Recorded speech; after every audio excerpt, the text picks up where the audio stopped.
গত কয়েক মাসে অনেক কিছুই পাল্টে গিয়েছে। এবার পাল্টে যাওয়ার হাওয়া এসে লাগলো পুলিশ, র্যাব এবং আনসার বাহিনীর পোশাকে। এমন বদলে কেউ কেউ তো বলেই ফেলছেন, পোশাক পাল্টালেই কি মানুষের চিরায়ত আচরণ পাল্টে যায়? ফ্যাসিস্ট হাসিনা সরকারের লেজুর বৃত্তির অভিযোগে অনেক আগে থেকেই পুলিশের প্রতি সাধারণ মানুষের আস্থা উল্লেখযোগ্যভাবে কমে গেছে। বিশেষ করে ৫ আগস্টের পর থেকে এই পরিস্থিতি আরও প্রকট হয়ে ওঠে। জুলাই গণ অভ্যুত্থানে ছাত্র জনতা হত্যাকাণ্ডে সরাসরি জড়িত থাকার অভিযোগ বাহিনীর ভেতরেও আস্থার সংকট সৃষ্টি হয়েছে। এই অবস্থার পরিপ্রেক্ষিতে পুলিশের নাম ও পোশাক পরিবর্তনের বিষয়টি চলে আসে। সেই ধারাবাহিকতায় সোমবার ২০ জানুয়ারি সচিবালয়ে পুলিশ, র্যাব ও আনসারের পোশাক পরিবর্তন বিষয়টি জানান স্বরাষ্ট্র উপদেষ্টা লেফটেন্যান্ট জেনারেল অবসরপ্রাপ্ত জাহাঙ্গীর আলম চৌধুরী। পরিবর্তিত পুলিশের জন্য আয়রন রঙের পোশাক, র্যাবের জন্য সবুজ জলপাই ও আনসারের জন্য সোনালী গম রঙের পোশাক নির্বাচন করা হয়েছে। স্বরাষ্ট্র উপদেষ্টা বলেন, পুলিশ, র্যাব ও আনসারদের জন্য ৩টি নতুন পোশাক নির্ধারণ করেছি। এসব পোশাক পর্যায়ক্রমে পরিবর্তন করা হবে। পুরনো পোশাক আস্তে আস্তে বদলে ফেলা হবে। পোশাক পরিবর্তনের কারণ হিসেবে স্বরাষ্ট্র উপদেষ্টা বলেন, এসব সদস্যদের মানসিকতার পরিবর্তন করতেই পোশাকের পরিবর্তন করা হচ্ছে। মনোবল বৃদ্ধি ও দুর্নীতি রোধ সহ নানা বিষয়কে গুরুত্ব দেওয়া হয়েছে। গত ৫ আগস্ট শেখ হাসিনা সরকারের পতনের পর ৭ দিন থানায় পুলিশ সদস্যদের দেখা যায়নি। নিজেদের নিরাপত্তা নিয়ে শঙ্কায় থাকায় কাজে ফেরেনি তারা।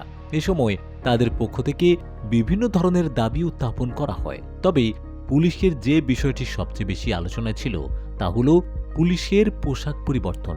সংস্কার কমিশন ওই দাবির প্রতি একাত্মতা পোষণ করে পুলিশের পোশাক পরিবর্তনের প্রাথমিক সুপারিশ করেছে।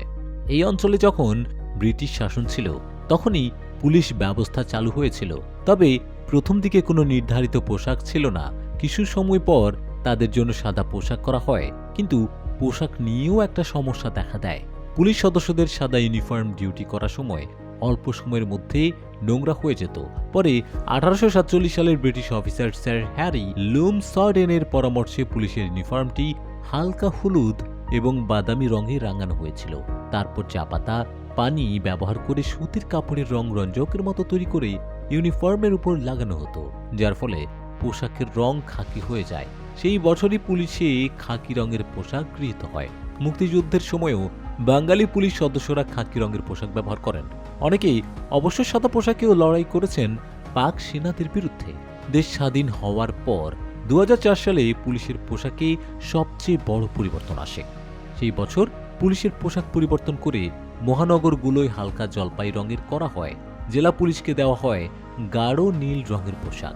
র্যাবের কালো ও এপিবিএন সদস্যদের পোশাক তৈরি করা হয় খাকি, বেগুনি আর নীল রঙের মিশ্রণে। এরপর ২০২০ সাল থেকেই বাংলাদেশ পুলিশের পোশাক পরিবর্তনের বিষয়টি নিয়ে আলোচনা চলছিল। ২০২১ সালের শুরুর দিকে পুলিশের বিভিন্ন ইউনিটের জন্য বেশ কয়েকটি পোশাকের ট্রায়াল হয়। তারপরও নানা কারণে নতুন পোশাক পায়নি বাংলাদেশ পুলিশ সদস্যরা। উল্লেখ্য, ২০০৯ সালে বিদ্রোহের প্রেক্ষাপটে ২০১১ সালে বাংলাদেশ রাইফেলসের বিডিআর নাম পরিবর্তন করে রাখা হয়েছিল বর্ডার গার্ড বাংলাদেশ বিজিবি। সে সময় বাহিনীর মনোগ্রাম এবং পোশাকেও পরিবর্তন আনা হয়েছিল। যাই হোক, আমরা পরিবর্তনকে স্বাগত জানাই। আইন শৃঙ্খলা বাহিনীর সদস্যরা মানবিক মানুষ হয়ে উঠবেন, এই প্রত্যাশাই রইল।